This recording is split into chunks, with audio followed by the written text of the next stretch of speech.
राम राम राम राम राम राम राम। ज्ञान घटे नर मूढ़ की संगति, मान घटे पर घर नित जावे। प्रीत घटे कछु मांगन से, और नीर घटे ग्रीष्म ऋतु आए। झूठ कपट से जाप घटे, सब दुख मिटे गुरु गुण गाए। पाप घटे कछु पुण्य किए से, रोग घटे कछु औषध खाए। ज्ञान घटे नर मूढ़ की संगति। महापुरुष फरमाते हैं, ज्ञान अगर हमारा घटना नहीं चाहिए, ऐसा अगर हम समझते हैं तो मूढ़ की संगत मत करो, अज्ञानी की संगत मत करो। मूढ़ मूर्ख को जीव रे, सुने न समझे आए। जन सुखिया जुग सुख में, जन्म गवाओ जाए। ये जो अज्ञानी है, मूढ़ है, नादान है, इनकी संगत मत करो। संगत करे तो साध कीरे, नहीं तर रहियो एक।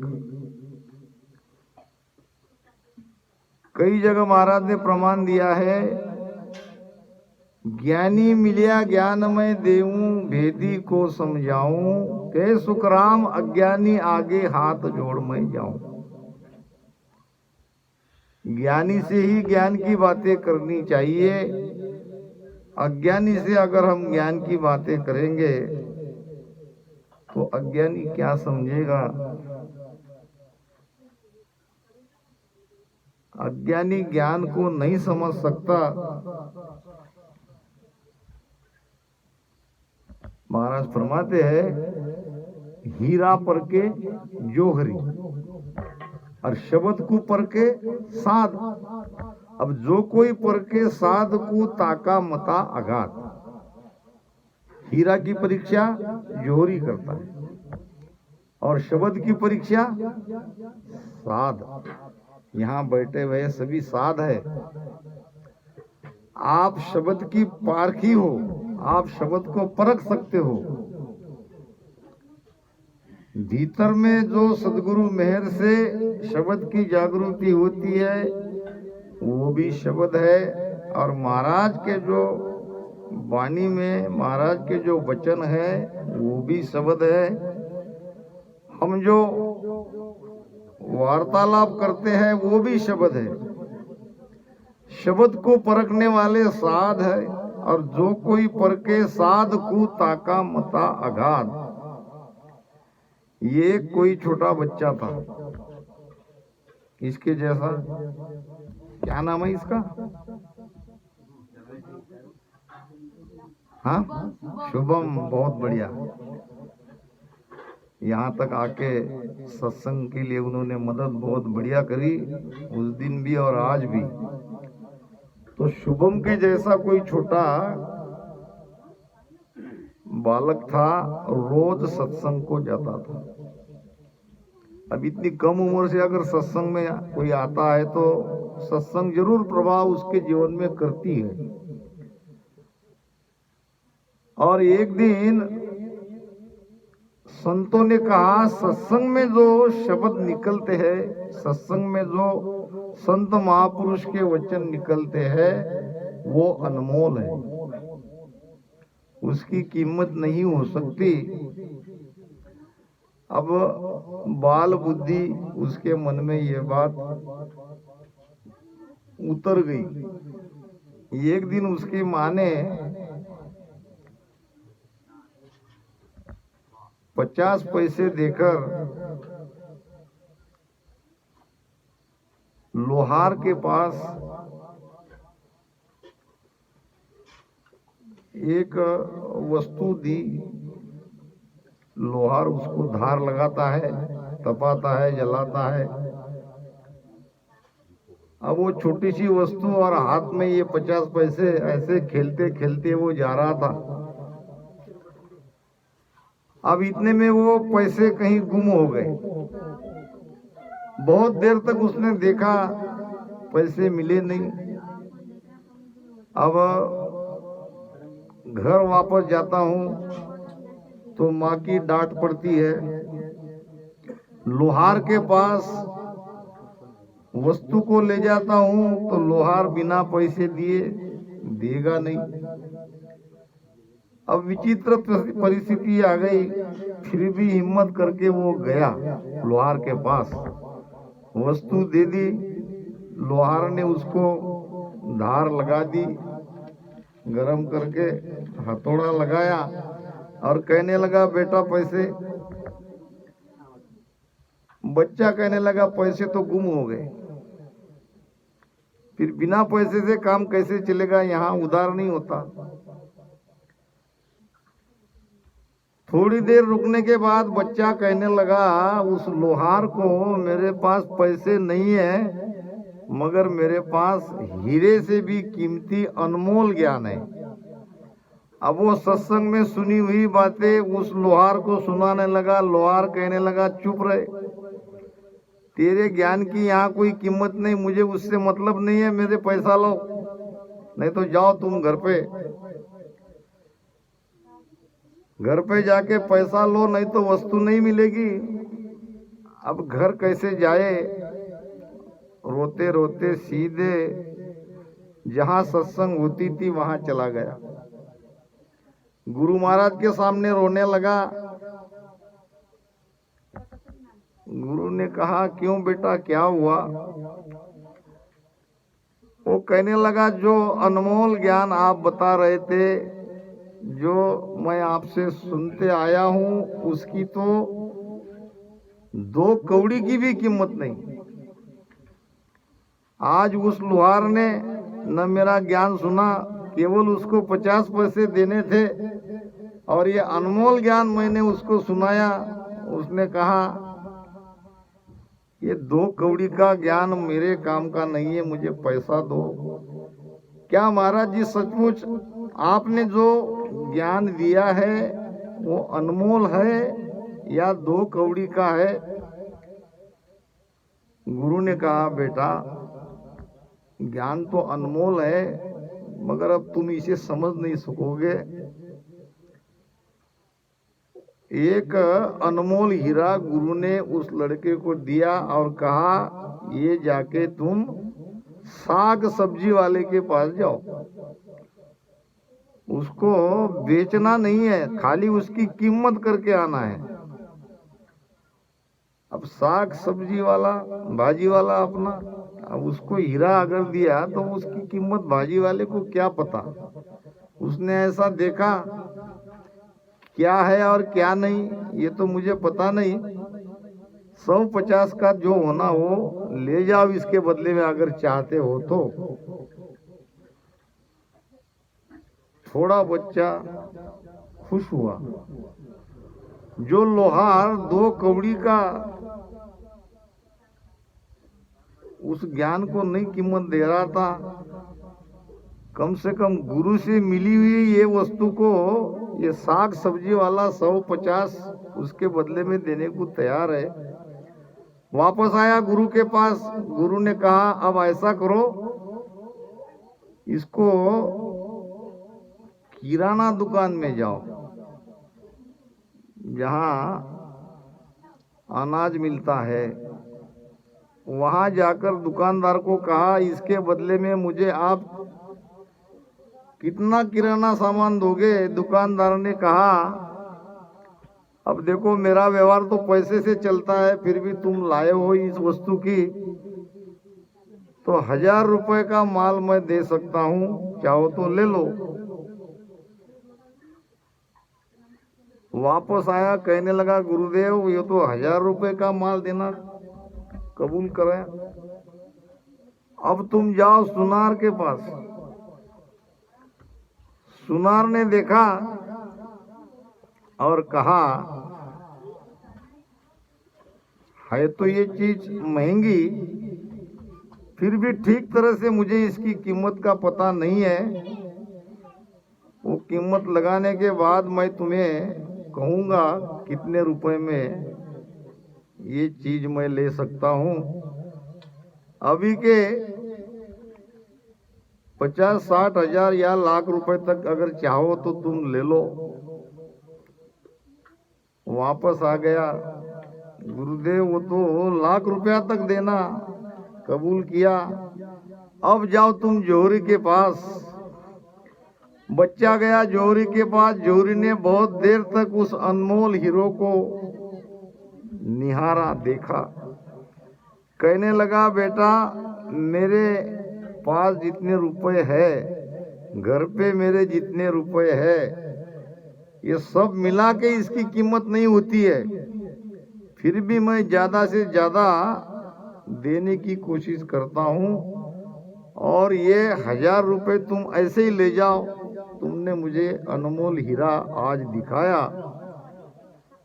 तो जब बच्चा वापस आया, गुरुदेव ने कहा, देखो बेटा, एक ही वस्तु अलग अलग जगह तुम लेके गए तो साग सब्जी वाला 150 की साग सब्जी दे रहा था, किराने वाले ने 1000 रुपए देने को कबूल किया, वही सुनार लाख रुपए दे रहा था और वही जौहरी कीमत नहीं बता पाया, जितने पैसे है उतने सब ले जाओ। कहने का मतलब जो चीज जहां परखी जाती है उसी के सामने परखनी चाहिए।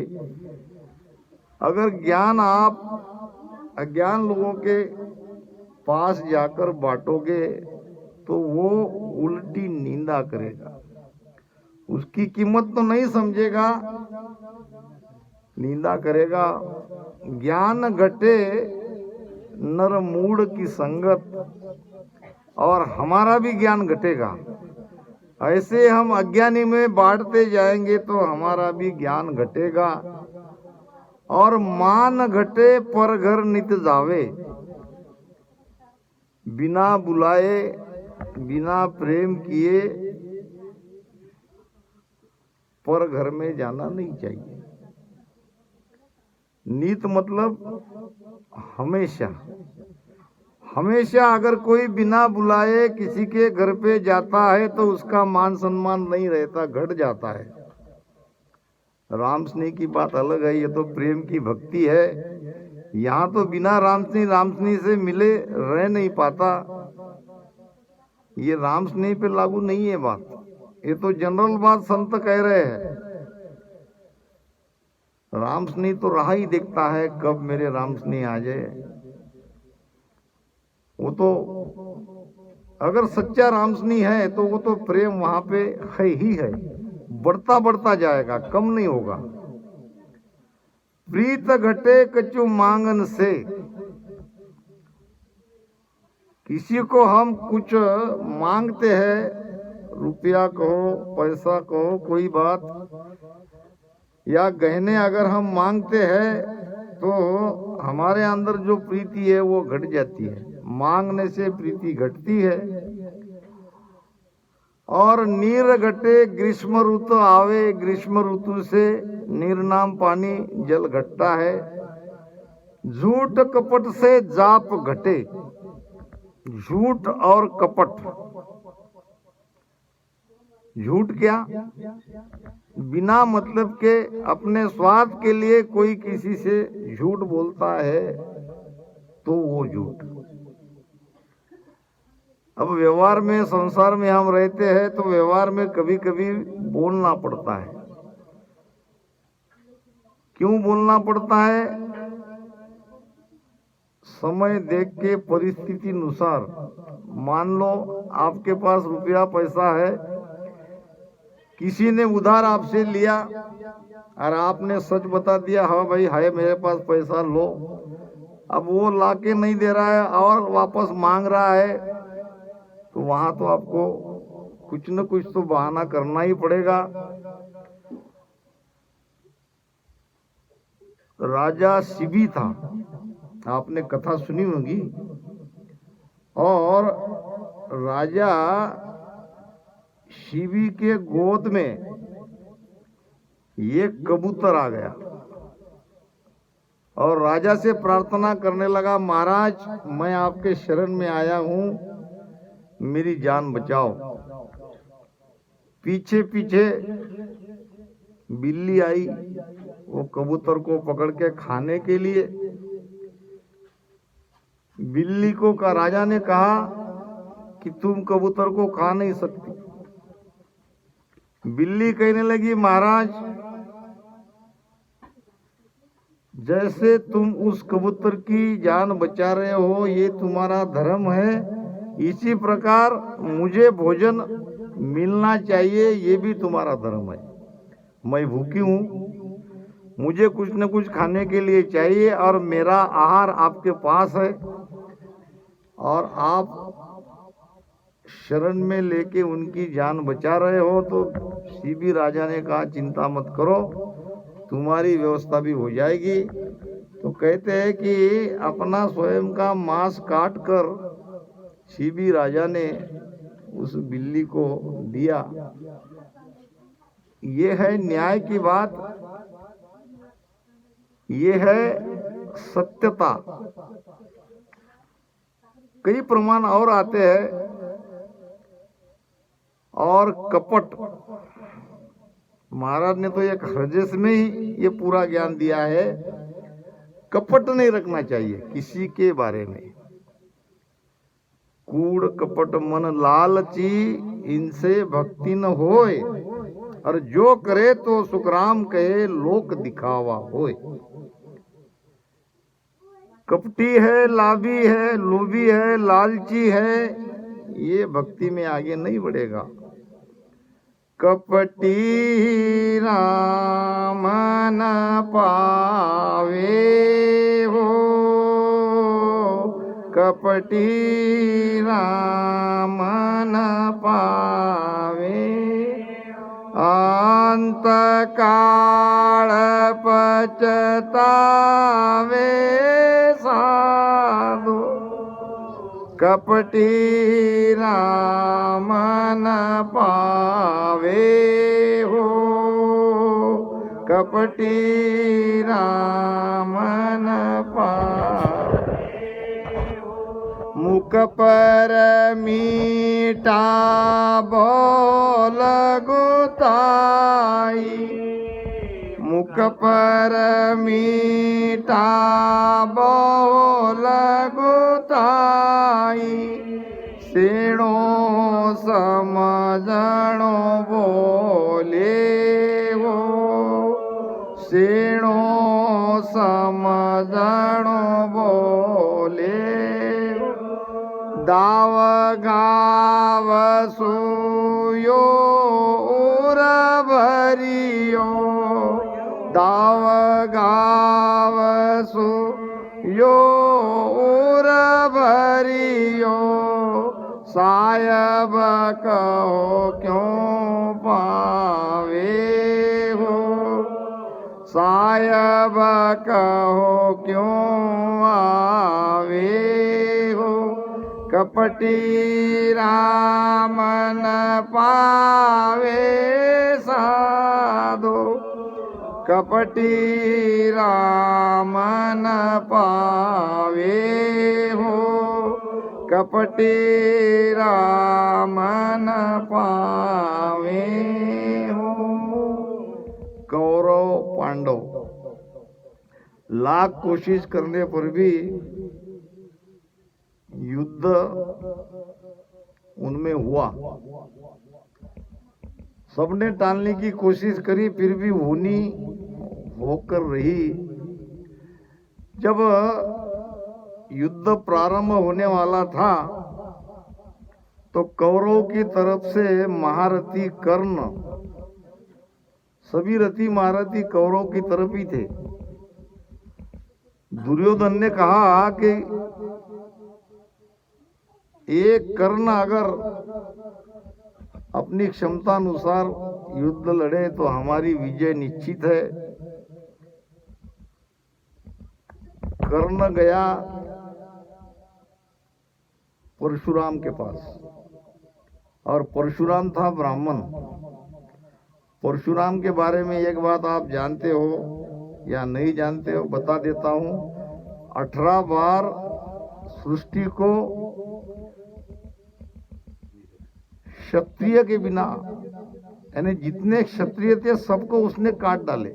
एक बार नहीं, 18 बार बिना क्षत्रिय की सृष्टि को उन्होंने कर दिया था। इतना परशुराम के अंदर इतनी शक्ति थी, इतनी ताकत थी।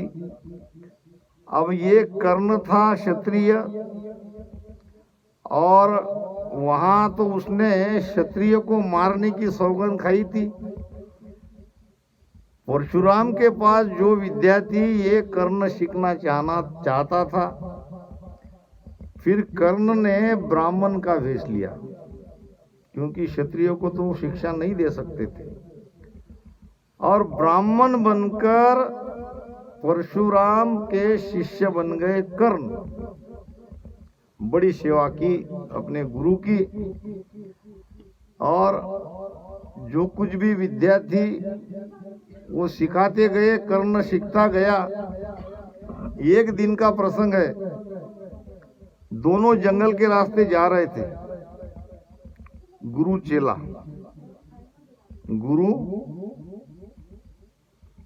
और ये उनका चेला गुरु परशुराम और चेला कर्ण। एक दिन रास्ते से जा रहे थे, कहीं शाम हो गई, और वहीं एक पेड़ के नीचे आराम करने के लिए जगह उन्होंने ढूंढ ली। अब गुरु महाराज लेट गए। थोड़ी देर कर्ण ने अपने गुरु की सेवा करी, फिर बैठकर अपनी जांघ पर गुरु महाराज की उसका मस्तक ले लिया, और गुरु महाराज सो गए। कुछ देर के बाद एक बड़ा सा कीड़ा हुआ, काले काले आते हैं ना बड़े कीड़े, वो कीड़ा आके कर्ण के जांघ पर काट रहा था।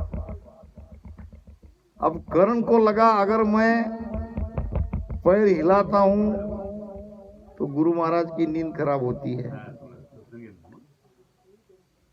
और वो कीड़ा जैसे जैसे कर्ण के तरफ से कोई प्रतिकार नहीं मिला तो ज्यादा ज्यादा काटने लगा और खून बहने लगा। जब गुरु महाराज की नींद पूरी हुई, वो उठे, देखा तो इतना सारा ढेर सारा खून वहां पे पड़ा हुआ है। पूछा ये इतना खून कैसा? तो कर्ण को बताना पड़ा, गुरु महाराज ऐसी ऐसी बात हो गई, और इतना तुमको कीड़े ने काटा और तुमने थोड़ा सा भी हिले नहीं मेरी नींद के लिए, मैं जग न जाऊं इसके लिए तुम थोड़ा सा भी हिले नहीं। ये बात तो मैं तुम्हारी समझ गया, मगर तुम ब्राह्मण नहीं हो सकते। ब्राह्मण के अंदर इतनी ताकत कहाँ, वो इतने हिम्मतवान कहाँ? बताओ तुम कौन हो? तुम क्षत्रिय हो। गुरु के सामने कर्ण धुजने लगा, महाराज क्षमा करे, मैं महारथी कर्ण हूं। तो तुम ब्राह्मण बन के मेरे पास जो विद्या सीखी है, इस विद्या का लाभ तुम्हें कुछ नहीं होगा, ये मेरा श्राप है। कपट से विद्या सीखी थी, वो विद्या कर्ण के काम नहीं आई।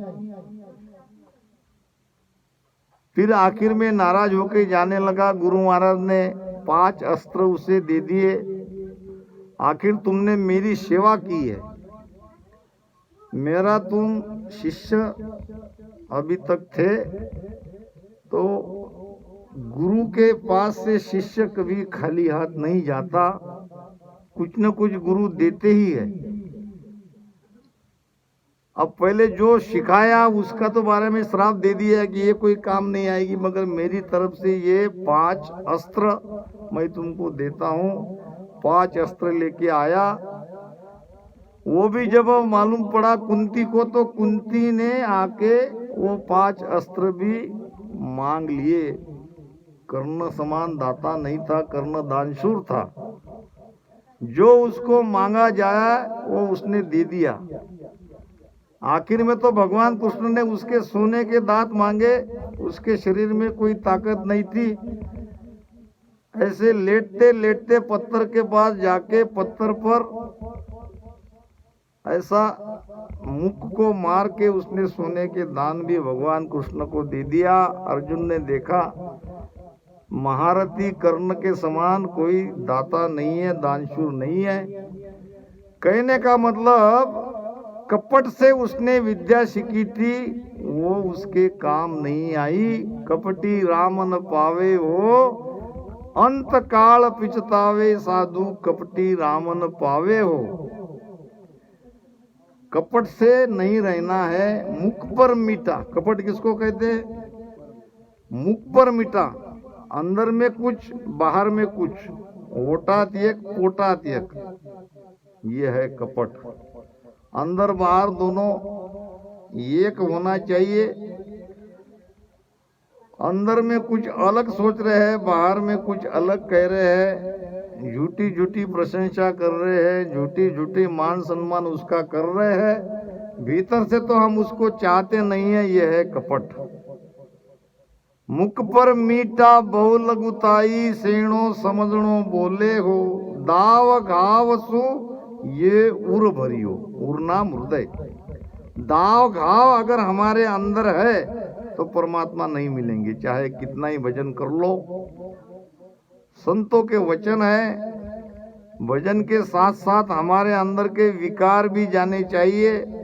विकार को लेके हम उस देश तक नहीं पहुंच सकते।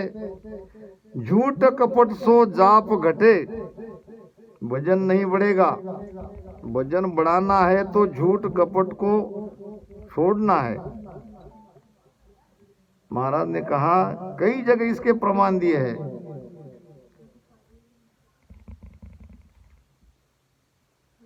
सब दुख मिटे गुरु गुण गाए। हमारे जितने दुख है, ये दुख को अगर मिटाना है तो सदगुरु की महिमा करो। सदगुरु की महिमा से हमारे सारे दुख मिट जाते हैं। पाप घटे कछु पुण्य किए से, पुण्य करने से पाप घटते हैं। और रोग घटे कछु औषधि खावे। अगर हमारे अंदर कोई बीमारी है, कोई रोग बढ़ गया है, तो औषधि खाने से रोग घटते हैं। तो संतों ने हमारे लिए ये उपदेश के कुछ वचन, कुछ ज्ञान दिया है। तो अज्ञानी की संगत नहीं करनी है, उनको ये बहुमूल्य ज्ञान नहीं देना है, और झूठ कपट पाखंड को दूर करना है। आइए अब विषय की ओर चलेंगे।